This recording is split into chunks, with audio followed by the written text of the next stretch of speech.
ഈ മോദിയിലെ താങ്കൾ കാണുന്ന ഏറ്റവും വലിയ പ്ലസ് പോയിന്റ് എന്താണ്? ഒരു സ്വയം സേവൻ രാഷ്ട്രീയ പ്രവർത്തനം കൺവെർട്ട് ചെയ്യുമ്പോൾ ലാഭേച്ഛയില്ല, ദേശസ്നേഹം മാത്രമേ ഉള്ളൂ. മെയിൻ സ്ട്രീം പൊളിറ്റിക്സിലേക്ക് വന്നു കഴിഞ്ഞ ശേഷം, ഗുജറാത്തിൻ്റെ ചീഫ് മിനിസ്റ്റർ ആയി കഴിഞ്ഞ ശേഷം ഗുജറാത്തിലെ തലയെടുപ്പുള്ള നേതാവായി പരിചയസമ്പന്നത നേടി അഡ്മിനിസ്ട്രേഷൻ. ആ അഡ്മിനിസ്ട്രേഷൻ കേപ്പബിലിറ്റിയും എക്സ്പീരിയൻസ് വെച്ച് ഇന്ത്യയുടെ പ്രധാനമന്ത്രിയായി കഴിഞ്ഞപ്പോൾ വിത്തിൻ നോ ടൈം ഈ become a statesman of world. ലോകം അറിയപ്പെടുന്ന ഒരു രാഷ്ട്രീയ മീമാംസകനായിട്ട് മാറി. Statesman, a taller statesman ever the world has seen. Rajiv ഗാന്ധിക്ക് ശേഷം രാഹുൽ ഗാന്ധിക്ക് ശേഷം പ്രിയങ്ക ഗാന്ധി, അതല്ലല്ലോ രാഷ്ട്രീയ സേവനം. എനിക്ക് കഴിവുണ്ടെങ്കിൽ I still believe if I am able to prove myself as a productive person, they will uplift me without caste, without creed, without religion, without region. Rajeev Chandrasekhar president ചുമതല ഏറ്റെടുത്തതിന് ശേഷം കൂടുതൽ ഭരണ സംവിധാനങ്ങൾ പിടിച്ചെടുക്കാൻ വേണ്ടി, ലോക്കൽ ബോഡികൾ പിടിച്ചെടുക്കാൻ കഴിഞ്ഞു. തിരുവനന്തപുരത്ത് മേയർ സ്ഥാനം ഉണ്ടാക്കിയെടുക്കാൻ വേണ്ടി കഴിഞ്ഞു. മൊത്തത്തിൽ പ്രവർത്തകർക്ക് ഒരു ഊർജ്ജം വന്നിട്ടുണ്ടല്ലേ? Very visionary man. I am telling you, his appointment in Kerala BJP made a lot of change. അദ്ദേഹത്തിൻ്റെ ലീഡർഷിപ്പിൽ NDA ഈ തെരഞ്ഞെടുപ്പിൽ, ഈ അസംബ്ലി തെരഞ്ഞെടുപ്പിൽ നമ്മൾ പ്രതീക്ഷിക്കാത്ത അത്ഭുതങ്ങളായിരിക്കും കാണിക്കാം. Unbelievable, unpredictable, unimaginary, revolutionary changes is going to happen in the NDA in Kerala state. നമസ്കാരം. KPCC ഇൻഡസ്ട്രീസ് സ്റ്റിൽ ചെയർമാനായിരുന്ന അഡ്വക്കേറ്റ് കിഷോർ ബാബുവാണ് നമുക്കൊപ്പം വീണ്ടും പോഡ്കാസ്റ്റിൽ തുടരുന്നത്. നമസ്കാരം. അടുത്ത കാലത്താണ് BJPയിലേക്ക് വന്നത്. എനിക്ക് തോന്നുന്നു ഒരാഴ്ചയാകുന്നേ ഉള്ളൂ. ഈ BJPയിലേക്ക് വരാനുള്ള ഒരു തീരുമാനം എന്തായിരുന്നു? BJPയിൽ താങ്കളെ ആകർഷിച്ച ഒരു പ്രധാനപ്പെട്ട ഘടകം എന്താണ്?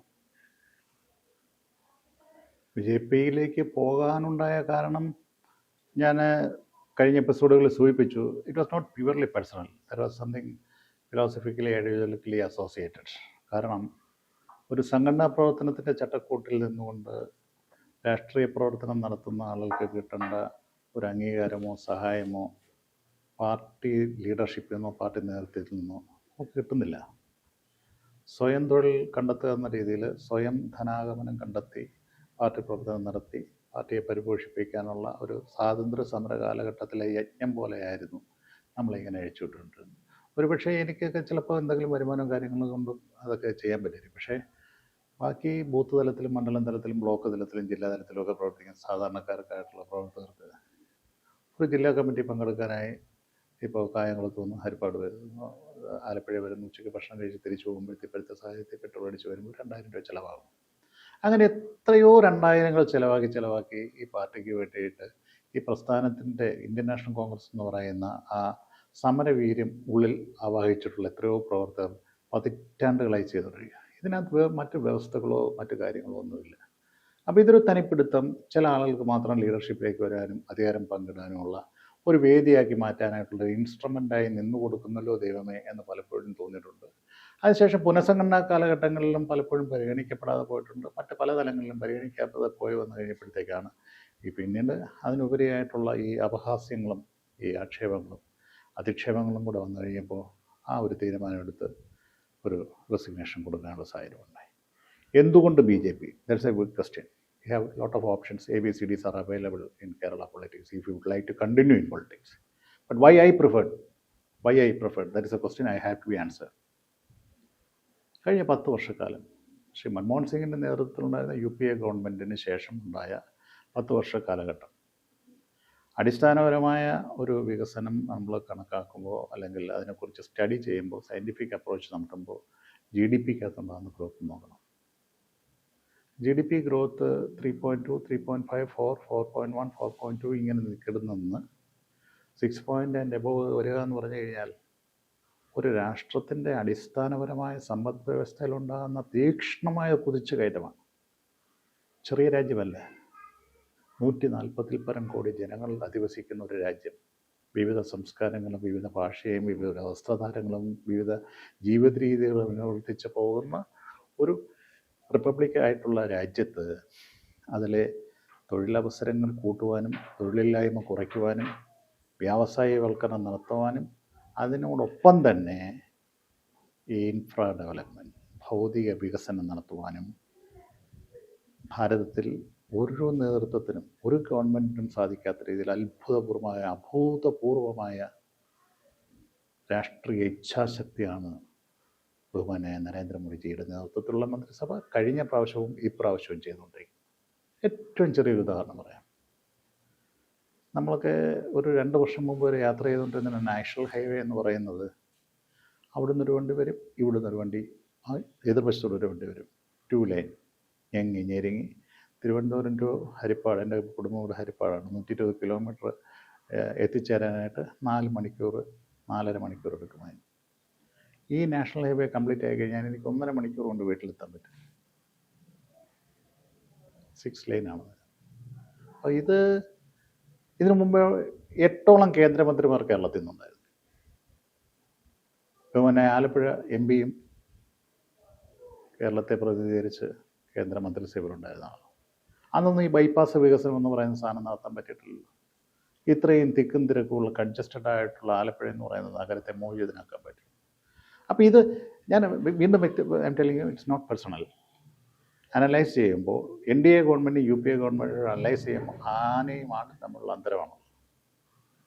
ദേ are focusing on a single agenda, development of the nation, nothing personal, nothing familised. ഒരു രാജ്യത്തിന് വേണ്ടിയിട്ട് ജീവിക്കുന്നു അല്ലെങ്കിൽ പ്രവർത്തിക്കുന്നു, അല്ലെങ്കിൽ ഒരു രാജ്യത്തിന് വേണ്ടിയുള്ള പ്രവർത്തനം നടത്തുമ്പോൾ എൻ്റെ കുടുംബവും തകരാറിൽ ആകുമെന്ന് പ്രതീക്ഷിക്കുന്നില്ല. ഞാനിപ്പോഴും പറയുന്നു, ഇന്ത്യയുടെ നേതൃത്വത്തിൽ ഇന്ന് മന്ത്രിസഭയിലിരിക്കുന്ന ഏത് കേന്ദ്രമന്ത്രിമാരായാലും ഒരാൾ പോലും ഒരു അഴിമതി ആരോപണത്തിന് വിധേയനായിട്ടില്ല. കഴിഞ്ഞ 5 വർഷമായിട്ടില്ല, ഇപ്പോൾ ഉള്ള മന്ത്രിസഭയിലുള്ളവരുമായിട്ടില്ല.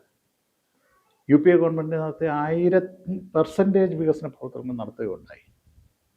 ആ കാലഘട്ടത്തിലെ എപ്പിസോഡുകളും ഈ കാലഘട്ടത്തിലെ എപ്പിസോഡുകളും ഓരോ കുടുംബ കേന്ദ്രീകൃത ഭരണത്തിൻ്റെ ഒരു സന്തുലിതമായ ഒരു പ്രോഡക്റ്റായിരുന്നു UPA.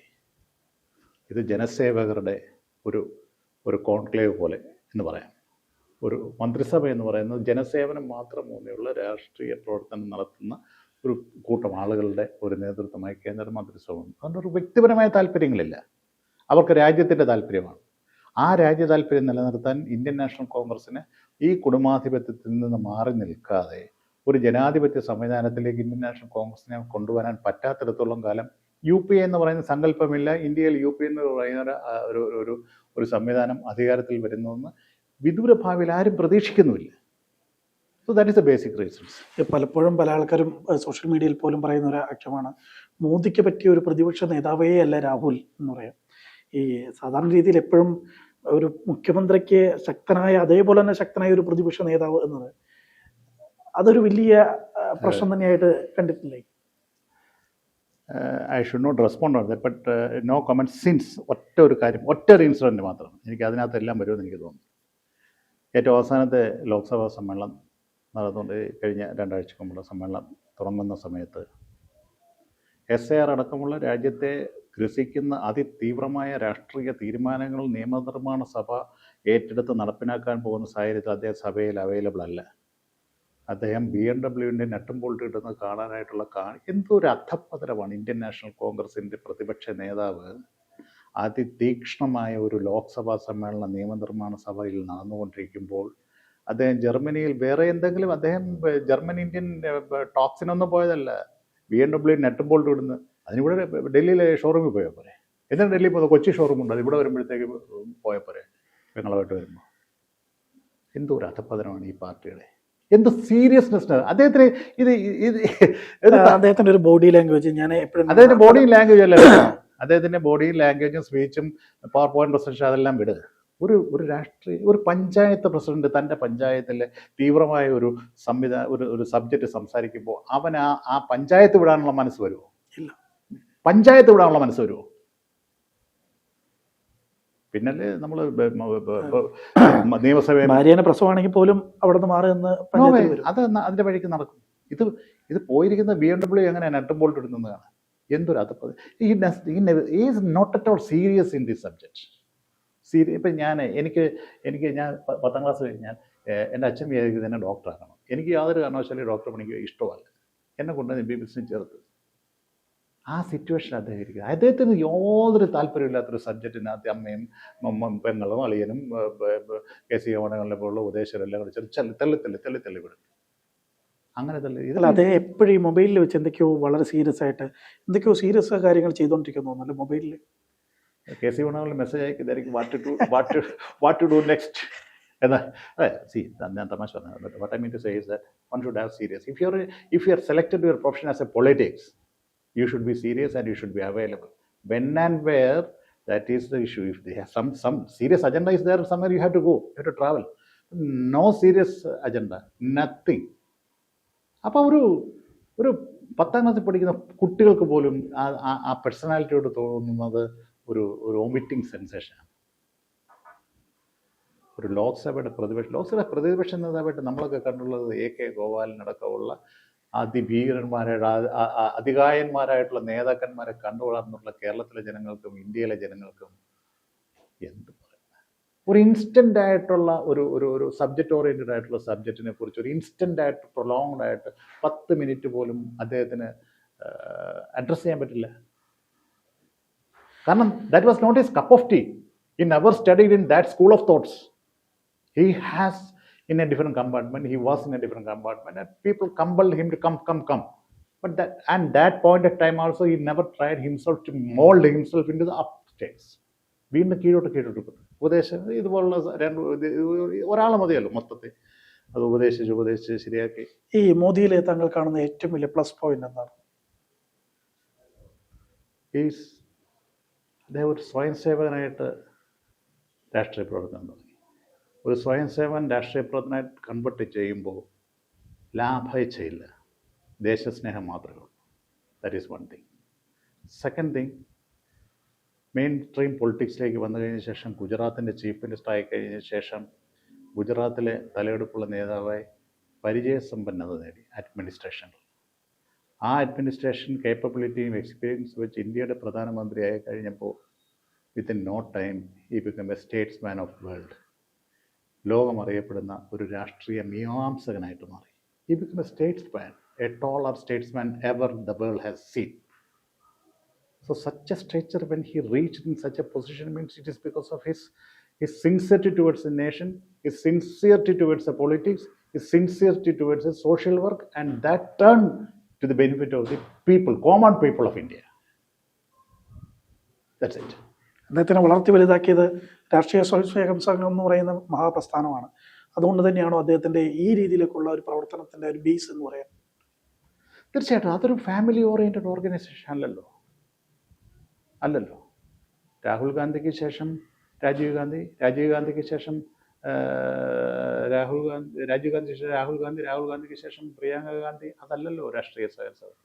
എനിക്ക് കഴിവുണ്ടെങ്കിൽ I still believe if I am able to prove myself as a productive person, they will uplift me without caste, without creed, without religion, without region. The best example is the present BJP national president. He is getting hardly 45, and he came from a low profile family from Orissa, and he was selected as the chief of this organization, the biggest elected democratic organization in the world in terms of membership. അല്ല, അതൊരു അത്ഭുതം തന്നെയാണല്ലേ. നമ്മുടെ മാധ്യമങ്ങളെല്ലാം തന്നെ പല പേരുകൾ, national കോൺഗ്രസിലെ ഒരു മണ്ഡലം പ്രസിഡന്റ് ഇങ്ങനെ വെക്കാൻ പറ്റും?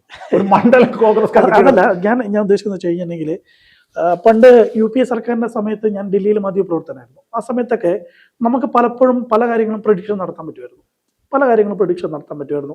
അല്ലെങ്കിൽ AICCയിൽ നമ്മുടേതായ ചില വ്യക്തികളെ വിളിച്ചു കഴിഞ്ഞിട്ടുണ്ടെങ്കിൽ അവർ നമ്മളോട് രഹസ്യമാണെന്ന് പറഞ്ഞു തരുകയും ചെയ്യും, അപ്പുറത്താർക്കും രഹസ്യമായിട്ട് പറഞ്ഞു കൊടുക്കുകയും ചെയ്യായിരുന്നു. പക്ഷേ കഴിഞ്ഞ കുറേ മാസക്കാലമായിട്ട് കേരളത്തിലെ അല്ലെങ്കിൽ ഭാരതത്തിലെ മുഴുവൻ മാധ്യമങ്ങളും ഇരുന്ന് പല പേരുകളും ചർച്ച ചെയ്തിട്ടും ഈ ഒരു പേരിലേക്ക് എത്താൻ ആർക്കും കഴിഞ്ഞിട്ടില്ല. അതാണ് ബിക്കോസ് ഈ ഓരോ സംസ്ഥാനത്തിന് തെരഞ്ഞെടുപ്പ് കഴിയുമ്പോൾ BJP ഭൂരിപക്ഷം കിട്ടും. അപ്പോൾ ഭൂരിപക്ഷം കിട്ടുമ്പോൾ അവിടുത്തെ ഈ നിയമസഭാ നേതാവ് ആരായിരിക്കും എന്നുള്ള പത്രക്കാരും ദൃശ്യമാധ്യമങ്ങളും പ്രിൻ്റ് മീഡിയയും എല്ലാം എഴുതാൻ തുടങ്ങും.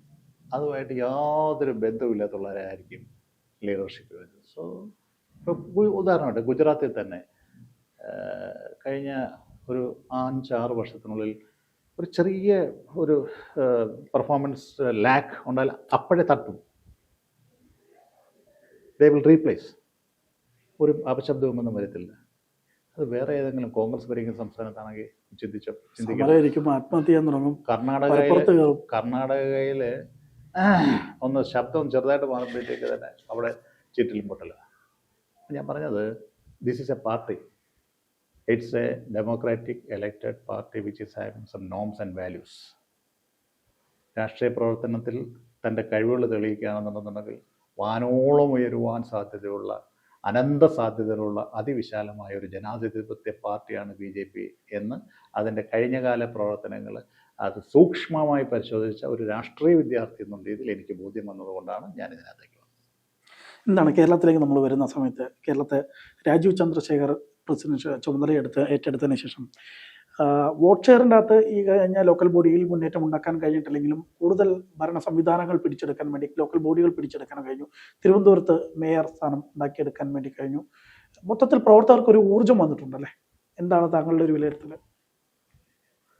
ഞാൻ കോൺഗ്രസ് വിടാനുള്ള തീരുമാനം ഉണ്ടായി കഴിഞ്ഞ ശേഷം രാജീവ് ചന്ദ്രശേഖറുമായി എനിക്ക് വളരെ ക്ലോസ്ലി ഇൻ്ററാക്ട് ചെയ്യാനുള്ളൊരു അവസരം ഉണ്ടായി.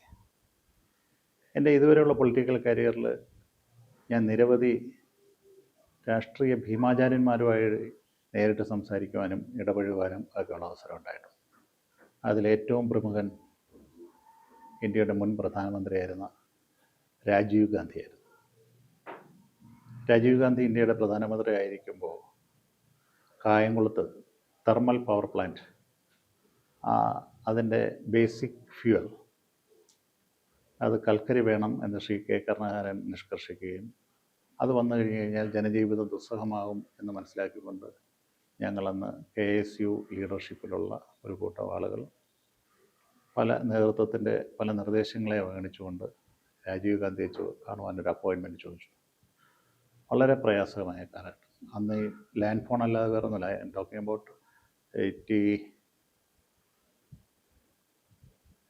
ഓർ സംതിങ്, കൃത്യമായിട്ട് ഓർമ്മയില്ല, റെക്കോർഡ്സ് ഉള്ളതാണ് ഇതിൽ. പക്ഷേ എൻ്റെ ഒത്തിരി അന്ന് ഞങ്ങളെ സഹായിച്ചത് ഡോക്ടർ മോഹൻ ഗോപാലൻ. അന്ന് അദ്ദേഹം ഡൽഹി ബേസ്ഡ് ആയിട്ട് രാജീവ് ഗാന്ധിയുടെ ഓഫീസിലെ മീഡിയ ഹെഡിങ് അതുപോലെയുള്ള സീരിയസ് എൻഗേജ്മെൻ്റ് ഉള്ളത്.